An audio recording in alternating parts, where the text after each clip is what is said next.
മതഭീകരവാദികളുടെ താല്പര്യമനുസരിച്ച് ഗവൺമെന്റും അതോടൊപ്പം തന്നെ പോലീസുമൊക്കെ പ്രവർത്തിക്കുന്ന ഒരു സാഹചര്യം നാം കാണുകയുണ്ടായി. പത്രങ്ങളിലൂടെയും വായിച്ചു. ഇവിടെ നീതി നടപ്പാക്കണം, ഈ രാജ്യത്ത് മതനിരത്തം നിലകൊള്ളണം, അതിനു വേണ്ടിയിട്ട് നമ്മൾ ഒരുമിച്ച് പ്രവർത്തിക്കേണ്ടിയിരിക്കുന്നു. നാം ആരും അക്രമം നടത്താൻ വേണ്ടി വന്നിരിക്കുന്നവരല്ല, ആരെയും ദ്രോഹിക്കാൻ വന്നിരിക്കുന്നവരല്ല, നമ്മുടെ ആയുധങ്ങളൊന്നുമില്ല. പക്ഷെ നമ്മുടെ കയ്യിൽ സുവിശേഷമുണ്ട്. സുവിശേഷം പ്രഘോഷിക്കുവാൻ നമുക്ക് അവകാശമുണ്ട്.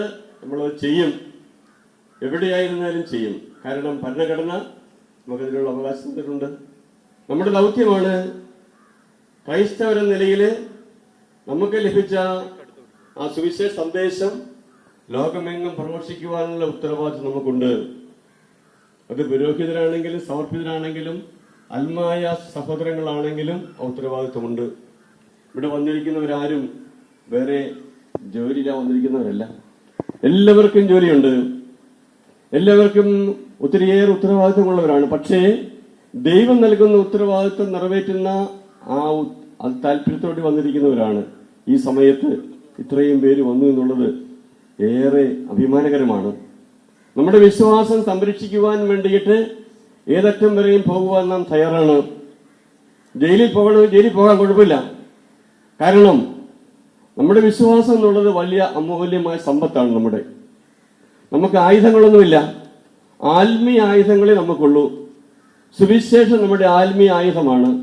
നമ്മുടെ ജപമാല നമ്മുടെ ആത്മീയ ആയുധമാണത്. നമ്മുടെ ജപമാല എഴുതിക്കൊണ്ട് ഇവിടുന്ന് പോകുന്നു.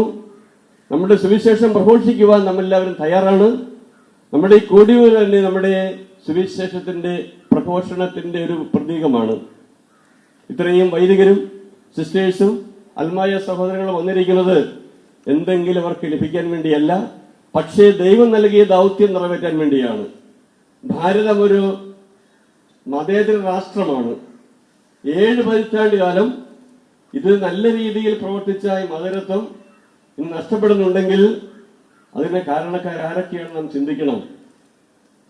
മതഭീകരവാദികളുടെ പിടിയിൽപ്പെട്ടിരിക്കുന്ന ഉദ്യോഗസ്ഥന്മാരും ഭരണകൂടവും തിരുത്താൻ തയ്യാറായില്ലെങ്കിൽ കൂടുതൽ നമ്മൾ പ്രതികരിക്കേണ്ടതായിട്ട് വരും. ഇവിടെ നമുക്ക് അസാധ്യമായ ദൈവത്തിന് സാധ്യമാണ്. ദൈവം നമ്മുടെ കൂടെ ഉണ്ടെങ്കിൽ ഒന്നും ഭയപ്പെടേണ്ടതില്ല. നാം ഒരുമിച്ച് പ്രവർത്തിക്കുമ്പോൾ ദൈവത്തിന്റെ സംരക്ഷണം നമുക്ക് ലഭിക്കും. ദൈവം നമ്മുടെ കൂടെ ഉണ്ടെങ്കിൽ ആരെയും ഭയപ്പെടേണ്ട ആവശ്യമില്ല. നമുക്ക് ഭയമില്ല. അതുകൊണ്ടാണ് ഇവിടെ വന്നിരിക്കുന്നത്. നമുക്ക് ആരെയും പ്രീതിപ്പെടുത്തുവാനില്ല. ദൈവത്തെ പ്രീതിപ്പെടുത്തുക, മനുഷ്യർക്ക് നന്മ ചെയ്യുക.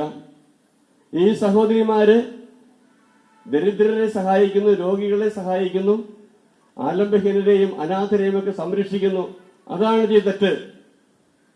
ഇവിടെ മതപരിവർത്തനമാണെങ്കിൽ 1947 2.6% ക്രൈസ്തവരുണ്ടായിരുന്നത് ഇന്ന് 2.4% ഉള്ളൂ.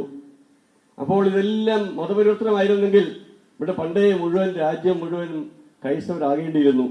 സംഭവിച്ചിട്ടില്ല. മനപരിവർത്തനം നമ്മുടെ സുവിശേഷത്തിലൂടെ മനപരിവർത്തനം നടത്തുന്ന അനേകം പേരുണ്ട്. മതപരിവർത്തനമല്ലത്. ഇവിടെയുള്ള സന്യാസിനികള്, ഈ സന്യാസിനികൾക്ക് ജീവിക്കുവാനുള്ള സ്വാതന്ത്ര്യം ഭരണഘടന നൽകുന്നതാണ്. ഓരോ പൗരനും സ്വതന്ത്രമായി സമാധാനമായി ജീവിക്കുവാനുള്ള സാഹചര്യം സംജാതമാകണം. അതുവരെ നമ്മൾ ഈ ധർണ അല്ലെങ്കിൽ സമരം എന്ന് പറയത്തില്ല, ഇത് നമ്മുടെ ഒരുമിച്ചുള്ള ഒരു കൂട്ടായ്മയാണ്, പ്രാർത്ഥനാ കൂട്ടായ്മയാണ്. നാം ഒരുമിച്ച് വന്ന് ദൈവത്തോട് പ്രാർത്ഥിക്കുന്നു. ദൈവം ഇടപെടും, സംശയമൊന്നുമില്ല. തിന്മയുടെ ശക്തികള് അധികം നാൾ നിൽക്കില്ല. തിന്മയുടെ ശക്തികള് തീർച്ചയായിട്ടും പരാജയപ്പെടും. നാം ഒരുമിച്ച് നിന്ന് ദൈവത്തോട് പ്രാർത്ഥിക്കുമ്പോൾ ദൈവം ഇടപെട്ട് തിന്മയുടെ ശക്തികളെ അതിജീവിക്കുവാൻ സാധിക്കും.